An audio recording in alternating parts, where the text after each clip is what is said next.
All right, everybody, let's get this going. So this is the 6.87 patch. It just dropped. As far as some of the background information, I've heard that this patch was still being kind of fleshed out not too long ago, and now we're now not only have the patch note drops, but it is immediately patched into the game.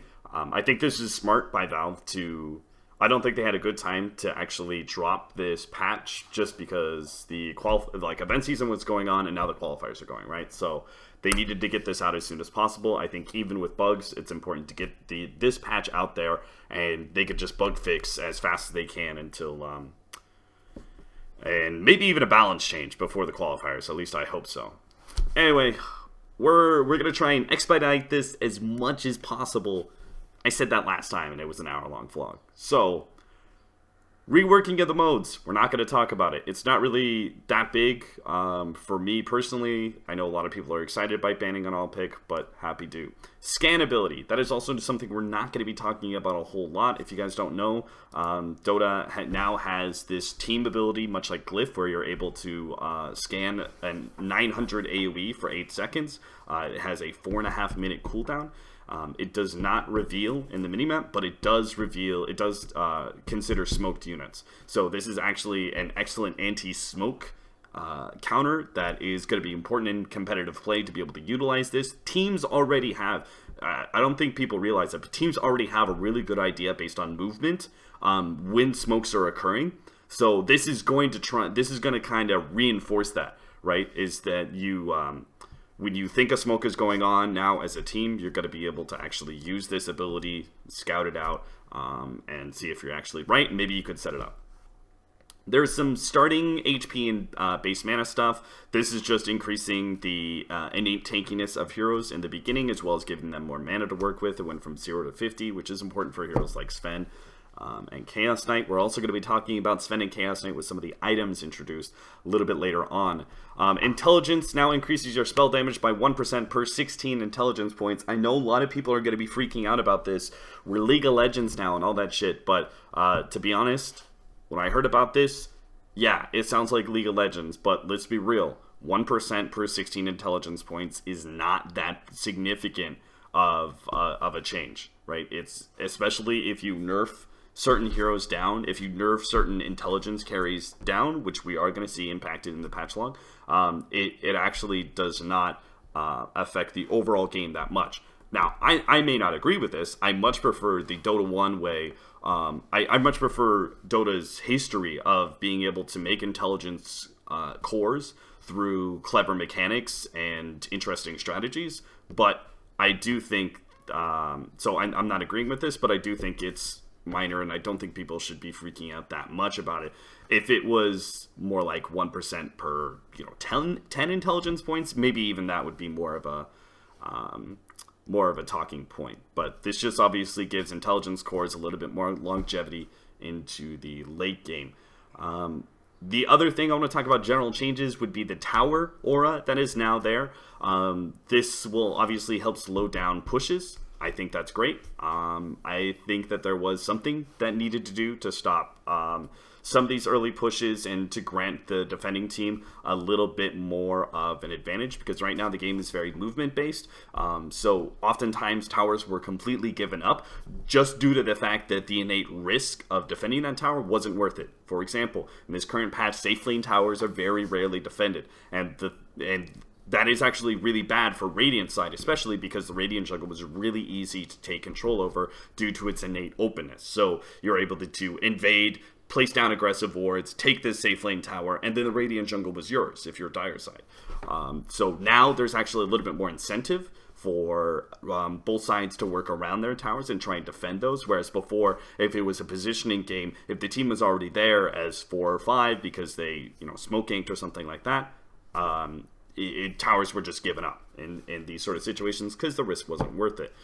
There was another thing. There's some minor, like the Bounty Rune doesn't no longer give experience. I think that's fantastic. I think the 100 XP could actually be... You need to even out the mid lane and make it not as much of a... It needs to be more of a skill-based matchup, and I think the Bounty Rune does kind of hurt that in certain ways.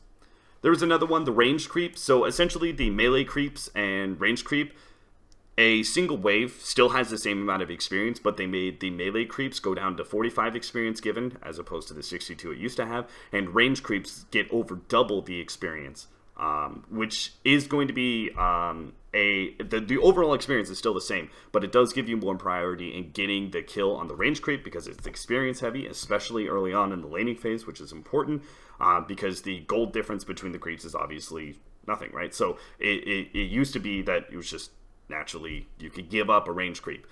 This is important for heroes like Zeus mid, where you would see Arc Lightning being spammed out. If you only have level 1 of Arc Lightning, you leave the range creep at a sliver of HP, which is an easy deny. That is obviously hurts Lich. It's a great buff for Lich. It's a buff for the Enigma in very slight medial ways as well.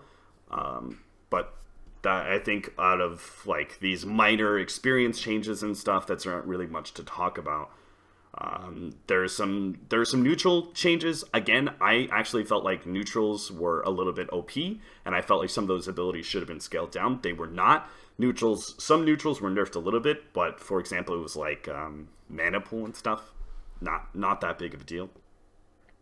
Roshan, I think this was a good change. Roshan was too easy to take, so Roshan's magic resistance has been reduced from 75 to 55, meaning it's easier for intelligence heroes or spellcasters to be able to do Roshan, but they did make it tankier to a point where now at 10 minutes in, it's 1,000 HP tankier, which I think is great. Roshan has always been too easy to do, and they also nerf the amount of experience it gives. It gives more experience late into the game, but less experience early on. So in those situations where, for example, Invoker in this patch was able to do Roshan solo, oftentimes that was 12 minutes in, he could do Roshan solo, given 30 seconds of time or something like that. That was ridiculous and was a huge buff to Invoker, and allowed him to just be able to snowball right between the Midas and doing Rosh.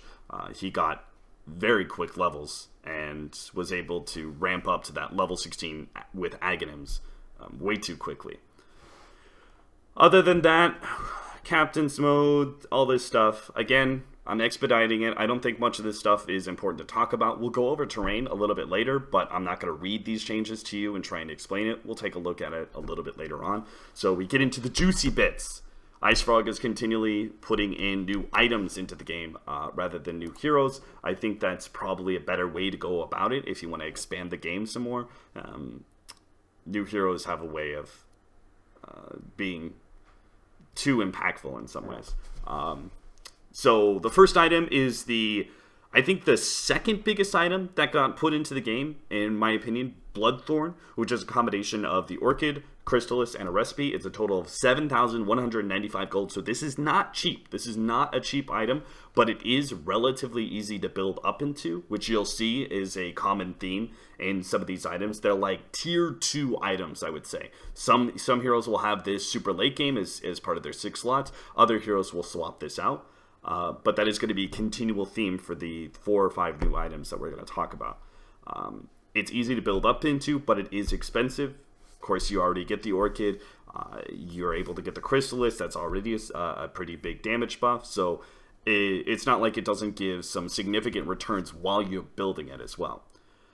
The stats are pretty good, but the big thing is the active, all attacks on the silenced target, including from allies, gain True Strike and 1.35 times critical hit. And the cooldown is pretty low too, 11 seconds, just like the Orchid is pretty low as well. So really interesting, the idea of being able to gain True Strike through other items. This was really needed because MKB was the only item that gave True Strike not so long ago. As a balance, they did take the True Strike factor away from the Rod of Atos, which I think is fine. Rod of Atos is a good item, but it did not need that weird buff that it got. Creating a whole new item for intelligence heroes based around the MKB is awesome. And this is also really good for intelligence cores. So the combination of certain, for example, there are going to be heroes like Wind Ranger who may consider this, Weaver who may consider this. Obviously, there's going to be the heroes that already get Orchid, such as Clinks might be able to get it, though I think he still prefers Daedalus. depending on whether or not you're obviously up against an invasion hero or an early butterfly. Yeah, he'll probably go for Bloodthorn over that. But I think most of the time he's going to want to still try and build into a Desolator, MKB, and Daedalus. I think that's still the better item build, but you may see some Orchid progressions on Klinks. Furion is obviously like, hey, Furion loves Orchid, so this is a great item for him. Interesting item, again, more into intelligence course items. The Echo Saber is one of the weirder ones. It's a combination of Oblivion Staff and Ogre Club. It's a total of 2650. But again, very easy to build up into. None of these items are more expensive, and you'll hear me repeat this too. None of the components into this item are more than 1,000 gold. So it's actually easy for 3 and 4 positions to build into this, though this specific item we're much more likely to see on melee carries because of the reason that it combines the stats of Ogre Club and Oblivion Staff, so it's actually a good strength/intelligence item for strength carries to build up their mana pool a little bit, give them some mana regeneration to work with, which has been a continual problem, which is why, sometimes these heroes consider Vlads as well as drums, because it buffs their intelligence as well. But the big thing here, obviously, being that the passive causes melee attacks to attack twice in quick succession. Your double attack applies a 0.6 second, 100% movement speed and attack speed slow. So it's like a stun, obviously, without the debilitating effects of stopping a TP or channeling. So basically able to keep your hero there for a very, very short period of time, stop moving, etc. And the double attack is the bigger thing. It does have a 5-second cooldown, so this is not constant, but this could be important for certain heroes like Chaos Knight. I think it's going to be one of the big winners of this because of the fact that it's a natural strength plus intelligence item. It does not work on illusions, though. So that may be something to consider, and it only works for melee heroes, but I still think Chaos Knight would actually benefit from this simply because of the intelligence, as well as I think any kind of crit heroes are going to be happy with this. I think Sven is going to be another one. Again, Tiny might be another one. Strength heroes that could use some extra intelligence, going to be happy with it. But you do have to always consider, whenever people look at these kind of items, you have to remember, if you're building this, what are you missing out on? And there are plenty of heroes that people are going to suggest that would much rather have, say, building into a BKB or something. That is just simply more important for them. I don't rate this item particularly high. I think it does have the opportunity to be a little cheesy. I've heard something like Earthshaker with his Enchant Totem armlet builds, doing something like this. No idea about any of that. I think it's more of a cheese factor than anything else. May be seen on some nice melee cores like Chaos Knight. Legion Commander was another one that I didn't mention. I like that one as well. IceFrog's also trying to zone out some recipes, so he's going to be introducing some new items that will build up into other items. For example, we now have the Blightstone, which costs 300 gold. It's very similar to the Orb of Venom, except for it reduces armor by 2 on attack. So this will be the item that you get in order to build into Medallion of Courage, as well as Desolator. You'll see this being a similar theme in this patch log, because we'll also have items like Windlace, which, again, a small amount of gold, takes up an item slot, and gives you a very minor boost in an area that you normally would not be able to have that minor boost. So, Windlace, same exact thing, 225 gold, but gives you 20 movement speed. And that'll be your replacement for items like Drums, Eul Scepter, no, not S and Y, but the two movement speed items that are utility-based. And there was another one, right? Was there not? Oh, okay. It was just those two. The Infused Raindrops, which I think I'm going to put as my number 1 item. This is the number 1 most impactful item right now. I'm sure it's going to be nerfed, but it gives 225 gold, or it costs 225 gold. It is 0.85 mana regeneration, which is okay, not great. But the big thing is, it comes with the passive. It has 5 charges to it. The item is destroyed when it reaches 0 charges, so it is just a one-off sort of consumable in a way. Not that you actively use it, but it passively will break.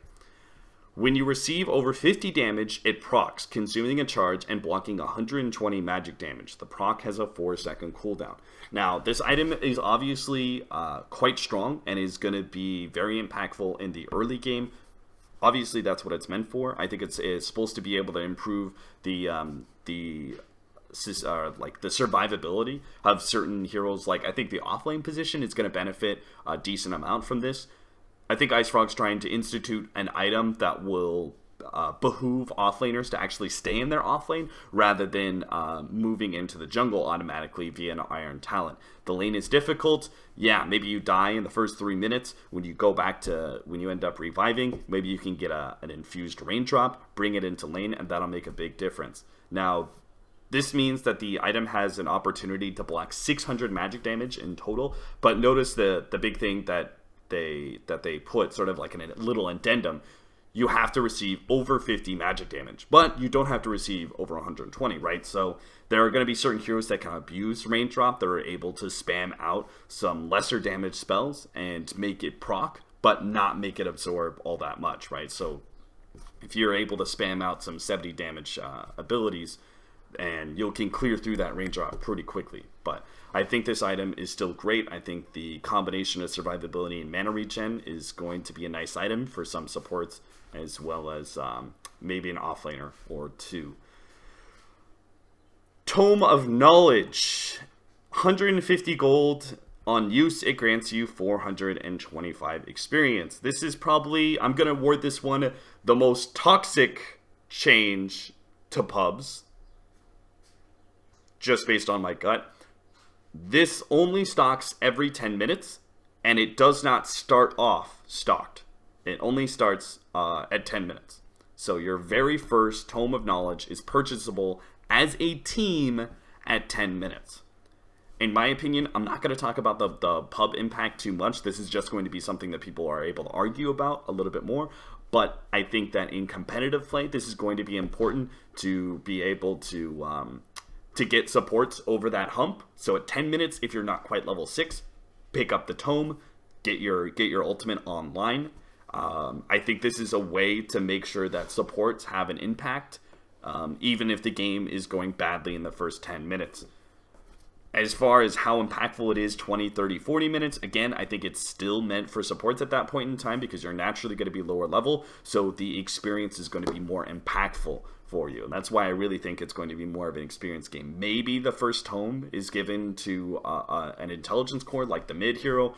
Maybe he wants to get his level 11 faster. Say Puck, for example, I think is a great hero to take advantage of this 425 experience because all of your abilities are important to be able to a level as quick as possible. But I still think this is more of a support buff than anything else. But we'll see how it goes. Hurricane Pike. This is like my third most important ability. I don't know. It might be tied for a second for most important item that was introduced into the game. It's a little quirky.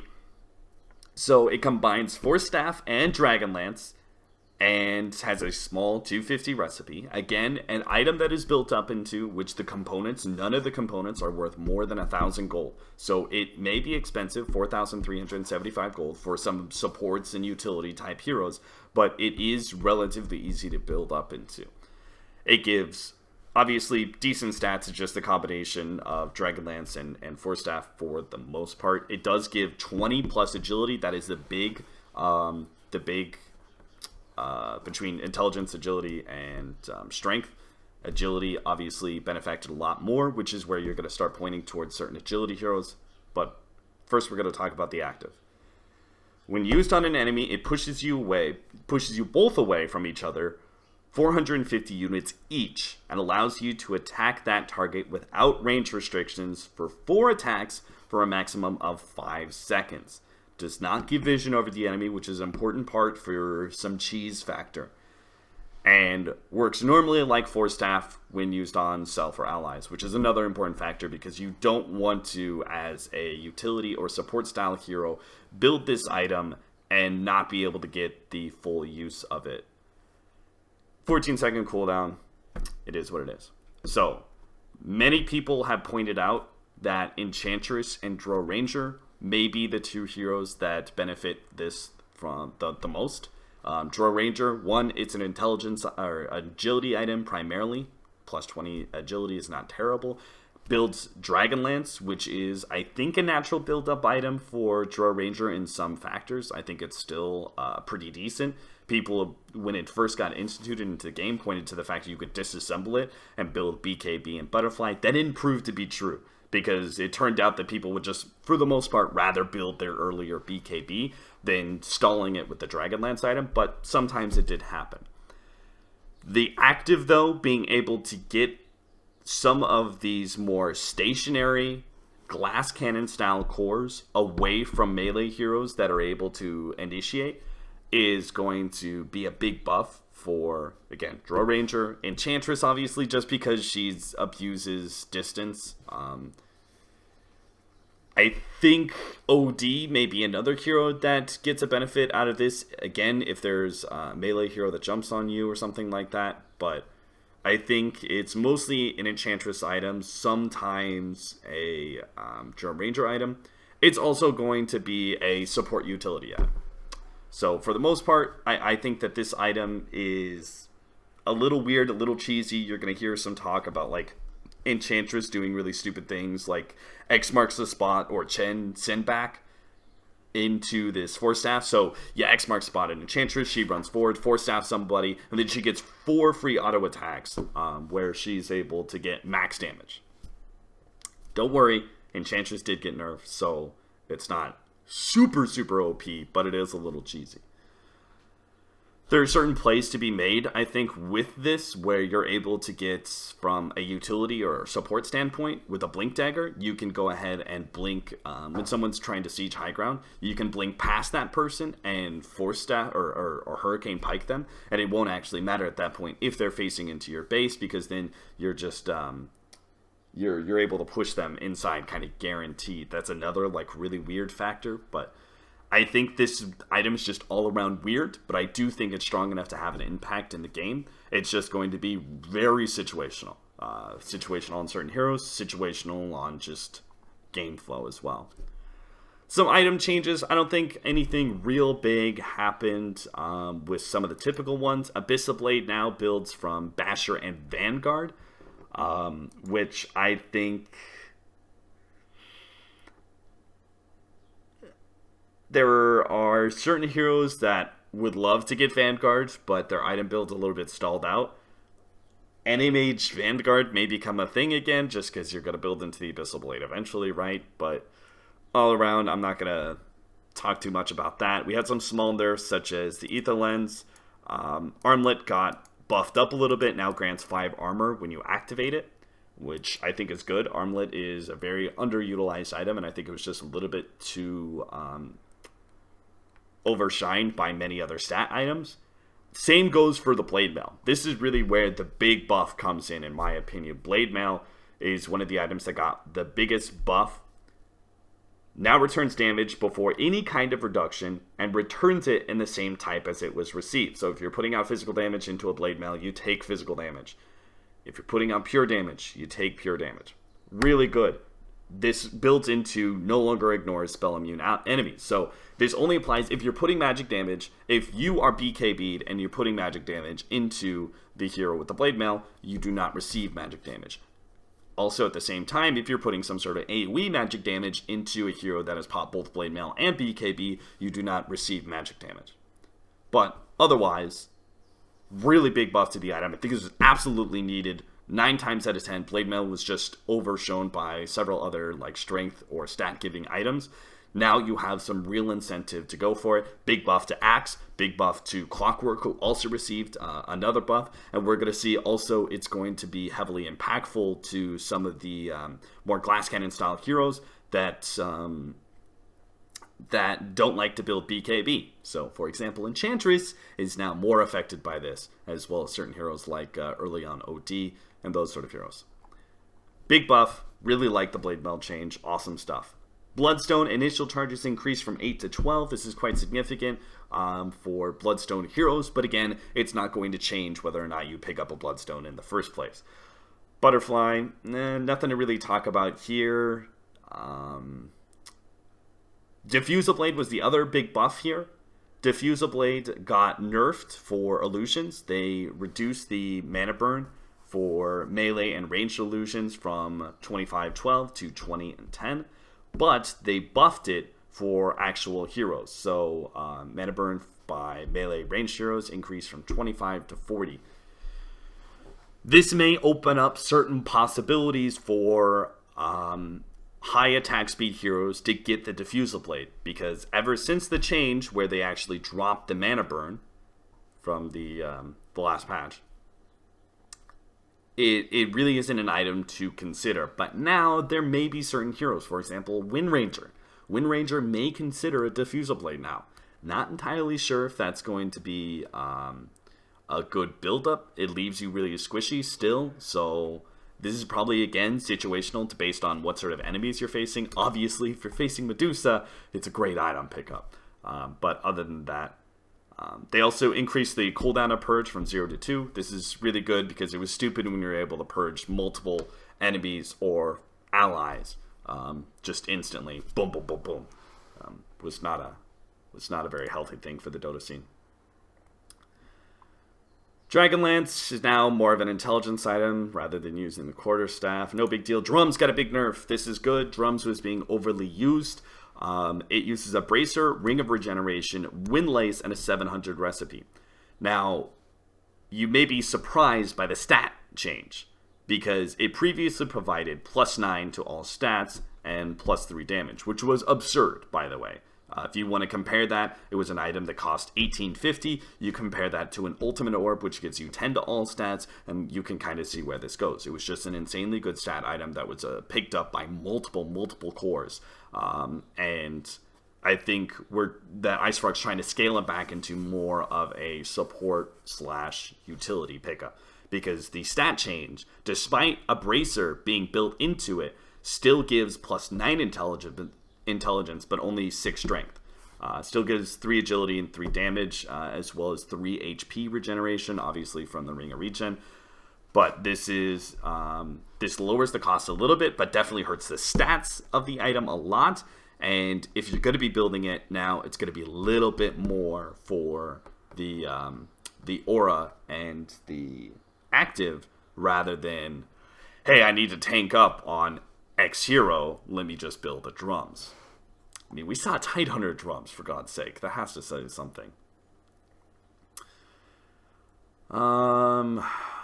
Again, I don't wanna try and go through every single one of these changes. Just hit the big points that stood out. A lot of these changes you're not gonna notice, right? Heaven's Halberd disarmed from 4.5 seconds to 5.5 seconds. Are you really gonna notice that?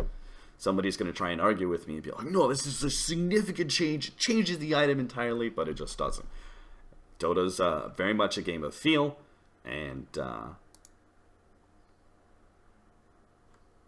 I like the Hooded Defiance. Removed 1 Ring of Regen, so it's easier to build into. I want to make sure I don't miss too much. Again, they're trying to make it so supports get a little bit extra out of some of these items. So the Observer Wards, you now have to place them more often because the duration was reduced from 7 to 6 minutes, but they also reduced the cost from 75 to 65. It's all proportional, but it does open up. I think it actually, if it's cheaper, but it's proportional, I still think it makes the support game more interesting and almost easier in some ways. You have to put out wards more often, but at the same time, they're easier to buy, so it's all good. They also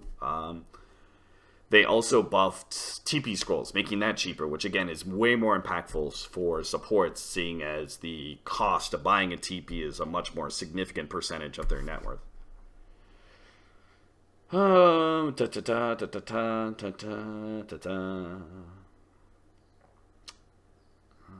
wasn't much out of this. Armor auras from Ring of Achille and Ring of Bacillus dropped down a little bit.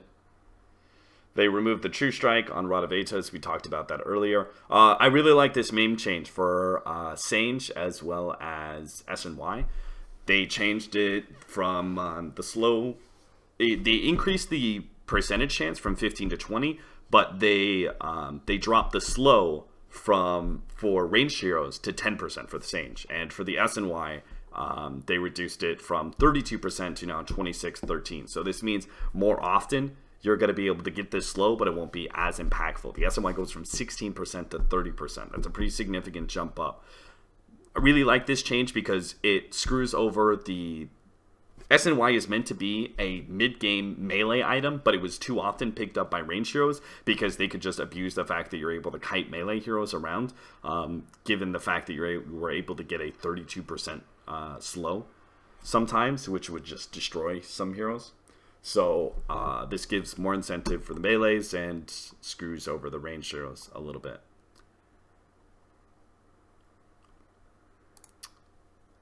Don't really want to talk about that too much. A little bit more smokes in the game, but that's offset by the obvious scan advantage that both teams have against smokes now.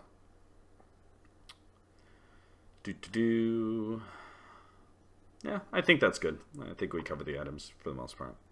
We're also going to be scrolling through heroes. I'm not going to cover every change. Curse of Avernus, value level at 1.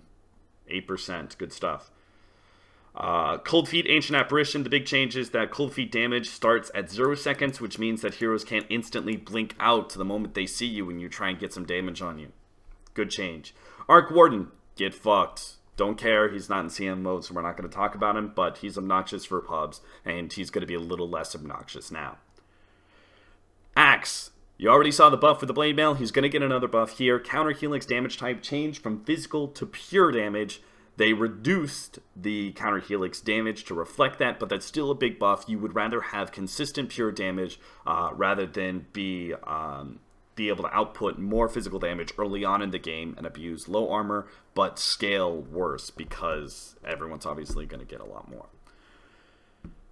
Bane, whatever. Beastmaster got some Hawk Vision reduction. Beastmaster also already got a nerf. Any information game heroes, Beastmaster and Night Stalker, they already got nerfs due to the fact that you have this scan ability now to play around a little bit more with smokes. Heroes are still going to be valuable. Definitely still going to be valuable, but it does give you a little bit of a nerf when there's a secondary option in the mix, right? Aghanims to Bloodseeker, you can cast 2 Ruptures. Whoop-de-doo. Who knows? Maybe we'll see this as a thing.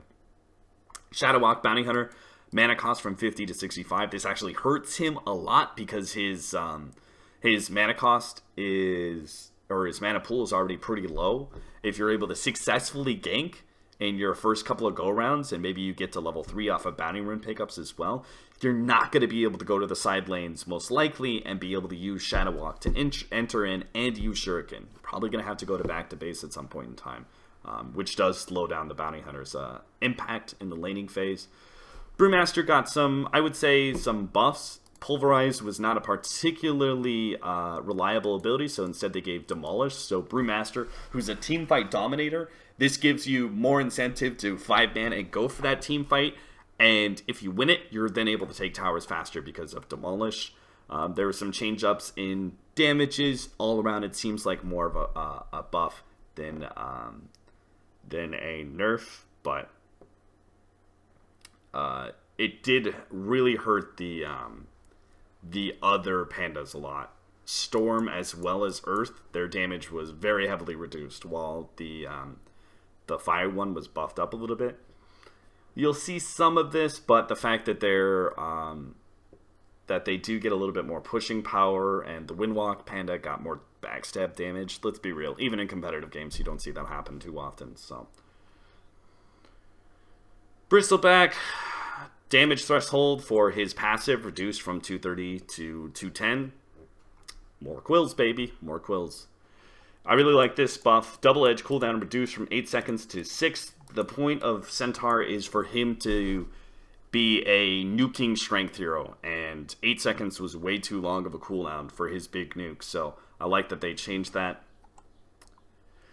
Battery Assault buffs for Clockwork now goes up to 95 damage a tick for level 4. This is big because sometimes you would see Clockworks go for maxed out Rocket Flare rather than go for Battery Assault. Gives you more incentive to go for the big damage. They did a cleanup to cogs. Hopefully this just makes the ability a bit easier to use since they turned it into a circle. Ice Frog is insisting on trying to make Arcane Aura a thing. Self-regen improved from 6 to 8 mana regen at level 4. Don't know why you would ever need that as a Crystal Maiden. I cannot think for the life of me when you're going to be spamming out that many spells as a Crystal Maiden. Most of the time, you're going to cast 2 of them and die. Sometimes you'll get the 3rd channel out, and then you'll die. For the most part, you're not going to be using a whole lot of your mana pool, especially not leveling that Arcane Aura all the way to level 4 and feeling like, golly gee, I still just don't have enough mana for myself. Doesn't matter. Spirit Siphon got nerfed, thank God. So, Spirit Siphon, all the problems that we had with it. It's pure damage. It gives vision. Those were both taken out. It no longer goes through spell immunity, thank God. It's magic damage now, obviously. They did, because it's no longer pure damage, buff up the damage. But it's, again, just like I talked about the axe, you would much rather have the pure damage most of the time. They also made it like the range reduced and that sort of thing. All around, good nerf to DP who was too strong. Breathe Fire stronger in the 1v1 mid for Dragonite. Now reduced 35% damage at all levels. Small buff to him, nothing major. Base damage increased by 4 as well. So again, mostly going to see that in the 1v1 mid scenario. A little bit of nerf to the Earth Spirit. Boulder Smash knockback speed reduced from 1200 to 900. Base movement speed 305 to 295. Everyone's freaking out about the Aghanims on Earthshaker. I can tell you it's probably not going to be that big of a deal. Just like the Tidehunter Ags, it really doesn't change that much for the hero. Again, people are going to freak out about new items and new Aghanims that are added into the game, but ultimately you have to think about whether or not the hero is going to be, whether it's viable to go for that item before others. And the same thing happens with Earthshaker, just like it did with the Tide Ags. You still want to get a Blink Dagger, you still probably want to get a Shiva's, Force Staff, those kind of things before you get this Aghanim Scepter. It's kind of cool, gives some late game viability. There's not a whole lot of items that this hero wants to go for in the late game. Certain things like Shadow Blades is something that I oftentimes consider, and you'll see professional Earthshakers go for it as well in the super late game, because a combination of Invis plus Blink lets you get maximum, opportunity for initiation. So maybe we're gonna see, this be more like a 3rd, 4th item, but again, still gonna see Blink. You're not gonna go Ags first. This is not a big deal. Elder Titan needed a buff. He got a small one. Echo Stomp damage increased by 50. This is more significant than it looks like, though. Remember, the Echo Stomp, the damage instances are separate between you and your spirit, so this does do a lot more damage if you hit him with both.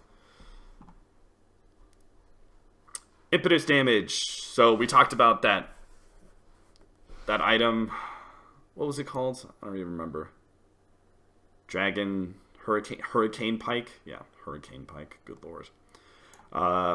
That sounded pretty cheesy and OP with Enchantress. Well, now they just reduced the damage by a significant amount and capped it pretty badly. Now the max distance is only 1750, which results in max damage at level 3 impetus shots being 385. So, obviously, if you were able to have, with that cheese factor, 4 shots of 625 pure damage, that'd be super OP. They practically cut that in half. Still a good hero, though. Time Walk, they changed some things here where they're trying to make Time Walk a little bit of a stronger ability. Time Dilation was pretty ridiculous, so they nerfed that slightly.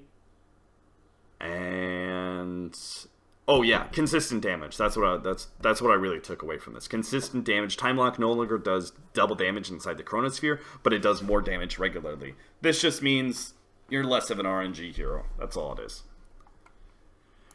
Ags on Gyrocopter gives you an attack every 1.4 seconds or something. It's not a thing. Attack speed increase. Nerfs for Invoker. Cold Snap is now dispellable. Invoke spells now have a cast point of practically nothing, but it's still something. Ghost Walk cooldown, which is good. Tornado Vision. changed Force Spirits between the Exort Qua space. They swapped the difference there. Overall, I feel Invoker is still going to be a good hero, but he's getting a bit better. And remember that Invoker is going to be one of the heroes that gets the biggest buff out of the intelligence-based damage increase for spells. So, just because you nerfed his intelligence by 6 for base, doesn't really dissuade too much. I think they did do a good job nerfing some of these abilities. Macropyre now lasts for 30 seconds if you have an Aghanims. Honestly, I'm not sure who got it into their mind the first time around that making Macropyre, like, how do we make Macropyre a viable ability? I know, let's just make it super long and super long in distance and also last a really long time. Maybe that'll make it viable. It didn't happen the first time. It's not going to happen a second time. I don't know. I mean, it's ridiculous. It lasts for 30 seconds, but it also was Macropyre. This is going to mean something when you're defending towers, and that's about it. Macropyre distance increase from 900 to 1400 without the Aghanim Scepter is okay. It's an buff. Coddle is fast.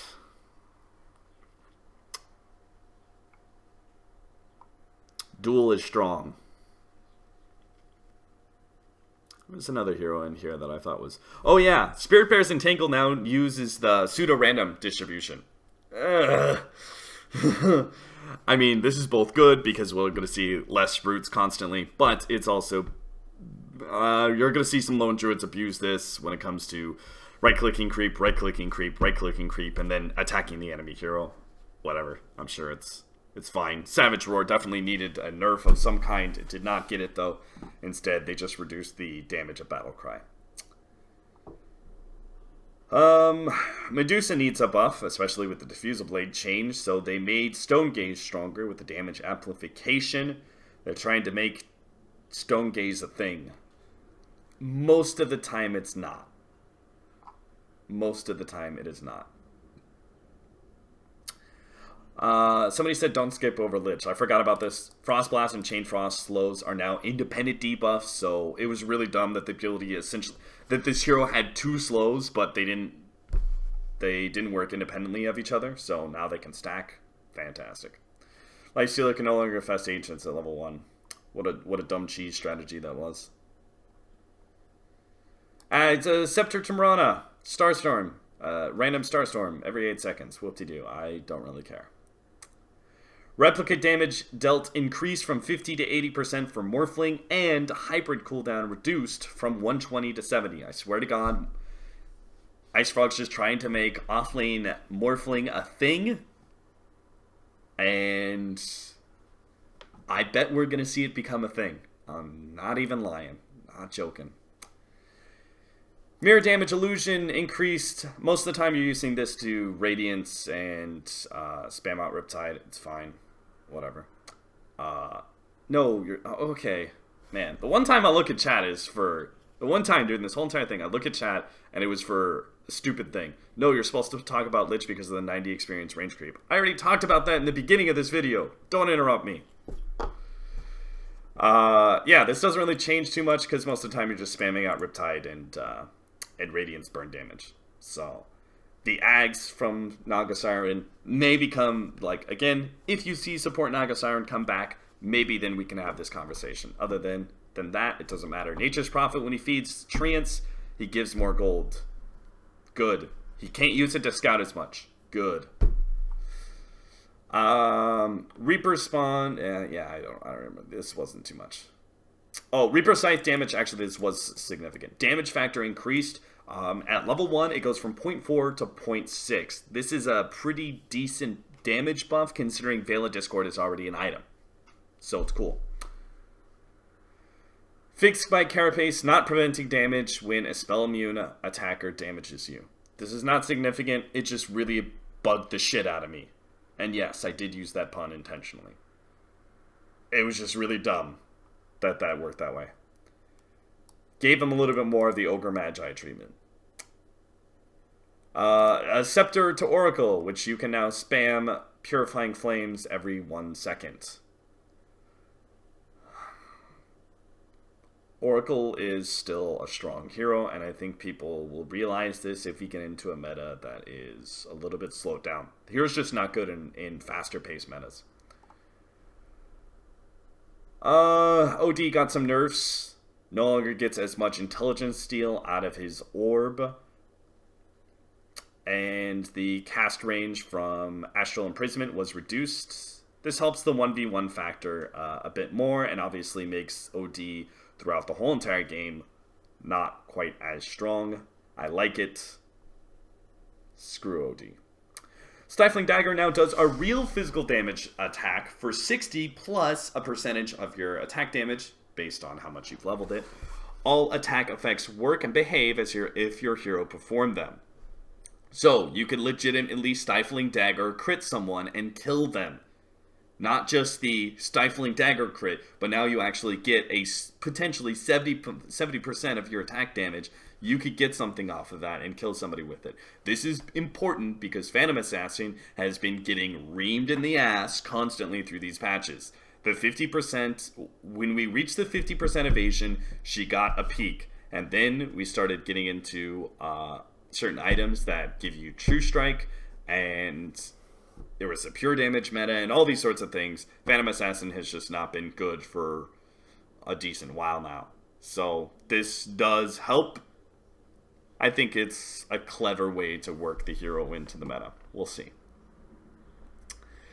Aghanim Scepter for Supernova now gives you a buff to the egg rather than the dumbass, cheesy, you can grab someone. That was dumb. Yeah.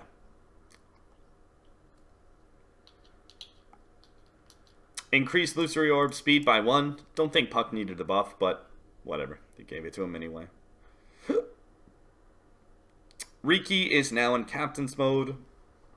If you guys haven't dealt with this hero yet, you probably are going to start dealing with it a little bit more, as the hero got some small buffs, and I think the hero is actually viable. It's just a little difficult to work around. Rubik buff. Woo! Value level 1 null fields.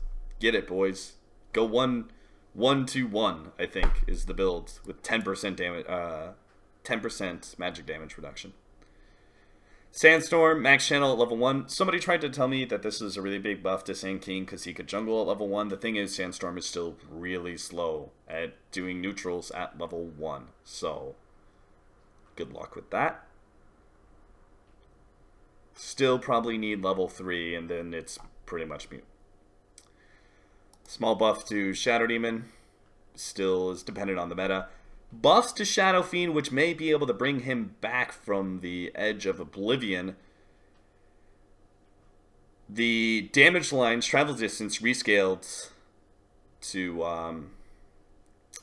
know what, we're just going to give this an overall... Requiem of Souls got buffed. If you guys want to check out the small mechanical things, it doesn't really change much in a casual sense. Let's say that, because I don't want to go into it. Serpent Words have splash damage. They already did, but now it's a lot more consistent. Silencer, Arcane Curse. I'm surprised that he actually nerfed Arcane Curse at all. But I guess it was because he gave it such a big buff, because now it applies a movement speed slow. Arcane Curse is really strong. It was strong before this, and now it's going to be even stronger now that it applies a movement speed slow. I think the hero just didn't really fit into the meta very well, but if the meta does slow down, heroes like Silencer will benefit from that, and you'll see how strong Arcane Curse really is. These were buffs to support Silencer, by the way. Mystic Flare now has the Ags go from 2.4 to 12 seconds. Whatever. I'm sure it's not really a thing. Shrapnel damage increased. Oh, that was another hero that got a buff from the Hurricane Pike. Potentially a hero that obviously needs to distance himself and will still be able to abuse the pretty big distance gap that you're able to employ. So, yeah, shrapnel damage increased. Hero has some items that are beneficial to it. S and Y was pretty bad though for Sniper. That nerf that definitely hurt Sniper quite a bit. Spectre, small nerfs, not quite as good at level 1 Haunt. Good change, too powerful of a carry. Aghanims to Storm Spirit, I'm going to trust Blitz on this. When I saw this, I thought it meant pretty much nothing. He says that it means pretty much nothing, so we're going to go ahead and say it means pretty much nothing. Timbersaw, I don't know why Ice Frog buffed reactive armor. Both the regen as well as the armor now scale per stack. So it starts off at 1 per stack and then it goes all the way up to 1.6. Yes, this is helpful to the Timbersaw when he gets to like level 9. I can't say that this is actually going to make the hero viable. It's viable perhaps as a core, not as an offlaner, still because of the fact that reactive armor just doesn't give you any survivability in lane. You're just easily zoned out and you have no jungling capabilities. So don't look for Timbersaw to make a big comeback unless we start seeing safe lane farming Timbers. Tinker, nothing major there. The hero just out of the meta, that's all. Some nature guys buffs to movement speed, nothing major there. Troll, a little bit of a cooldown buff, that's okay. Walrus kick, woo! 8-second cooldown. They're doing this thing where they're nerfing illusions. This is an overall nerf to illusion-based heroes, both Undying's Tombstone, Pugna's Ward, as well as I'm not sure what else, but those the damage from those are now treated like creeps for the hit count calculation. Magic damage. Gravekeeper's Cloak was buffed up for Visage. Okay. Some buffs to Visage. We'll see where he goes. I don't think the hero is fully back, but we'll see. Buffs to Warlock, Shadow Word, Fatal Bonds, as well as changing Flaming Fist to be some more reliable damage. This helps him a lot. Weaver, okay, I'm not sure if you guys have seen it. I've seen it in some higher level games. The offlane Weaver that goes Ags like second item. I'm talking like second item as in he gets upgraded boots and then goes Aghanim Scepter. As sort of this utility Weaver that is able to put time-lapse on carries. It might become a thing, honestly, because now time-lapse disjoints projectiles, and the cooldown was reduced from 20 seconds to 16 seconds.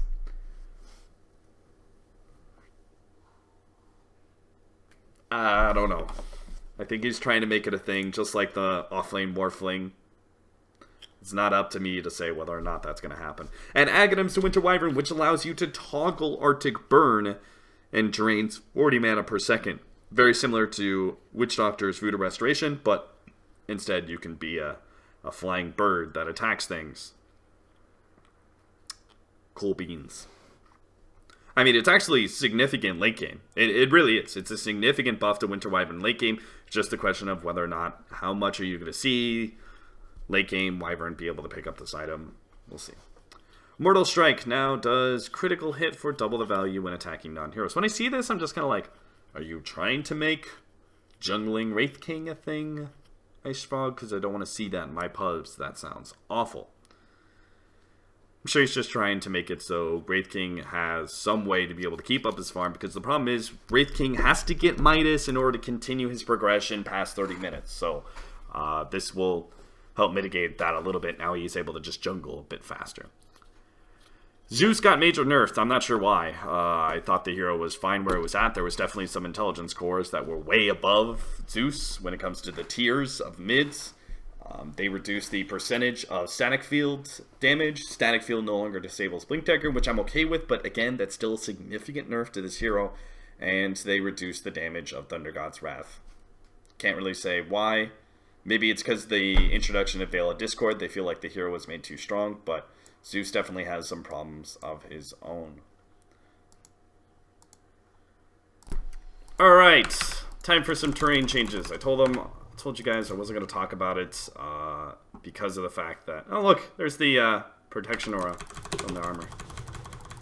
Anyway, we're going to talk about some of the changes to the terrain because it's just better to look at this. So all around these changes were good. Most of them benefiting Radiant side. So, for example, this opens up the Tier 2 Radiant area. Normally, opening up the map in the jungle area is bad for a team, while opening up defensive areas around a tower is good for a team. So, for example, this is a defensive area, right? It used to be that this ramp was was narrower, and this area point was a lot narrower. A lot. Which means that enemies could be able to attack you from both here as well as here, and you have multiple clutch points that you have to work around. But the enemy team has all of this. Now, if you look at it with this Tier 2 tower press forward, this actually serves as a little bit of a funnel, not much, and separates these two areas. But mostly it just opens up this, which is really good for us. Really good if you're Radiant side. They also made a little bit more clutter in the Radiant jungle. This area is still somewhat opened up, but with the Radiant tower moving forward, it's actually okay. This area became a little bit more cluttered as well, including, if you check out this, there is still a ward spot here.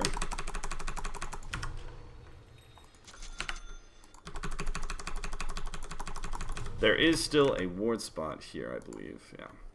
Still a ward spot here. There used to be the ward, it would go out to here, which would allow offlaners to have a lot more reliability in blocking out this camp if they wanted to. Same goes for supports that wanted to block out this camp against the Enchantress. Now it's a little bit narrower. Honestly, just making it easier to block.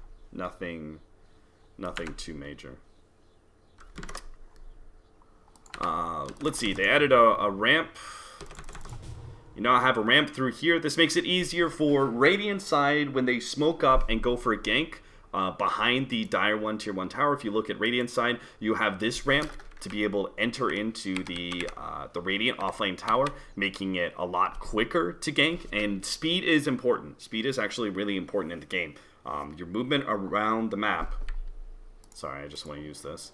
Your movement around the map does depend on speed quite a bit. You need to be able to catch the enemy off guard. So, in order to make that happen, it's better for Radiant side now that you have this area. It is a very close gap, though, and makes it really easy for you to...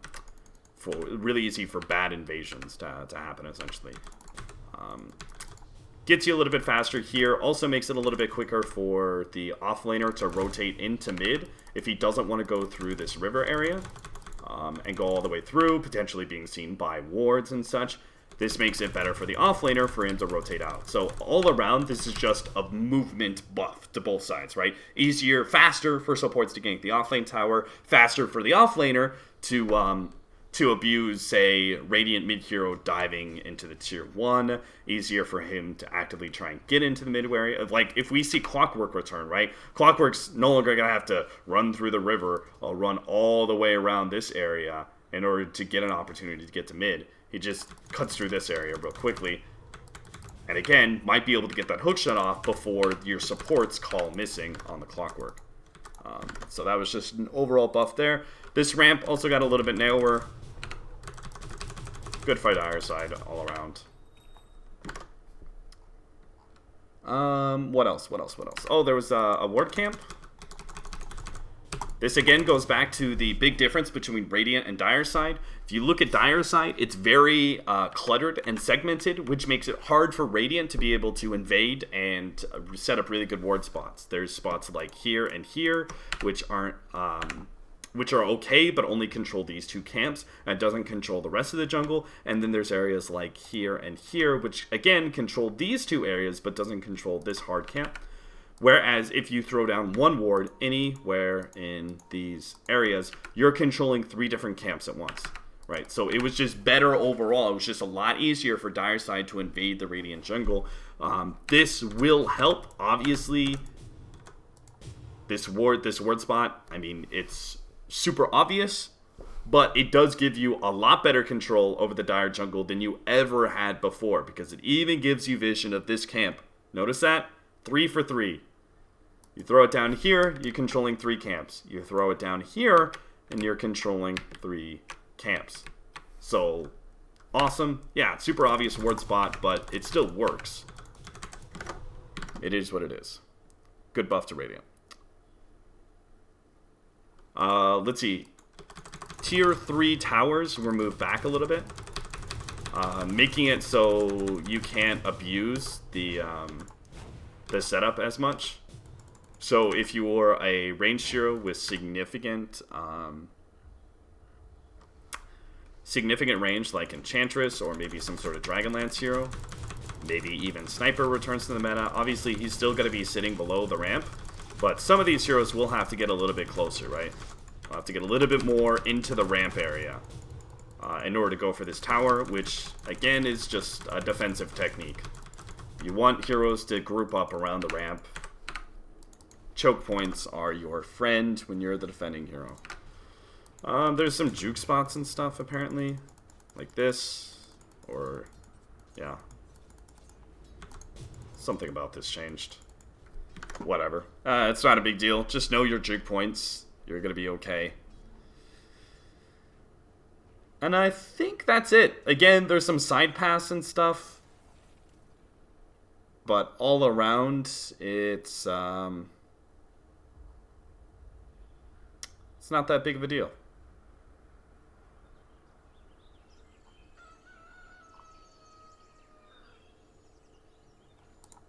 Yeah, so that's it.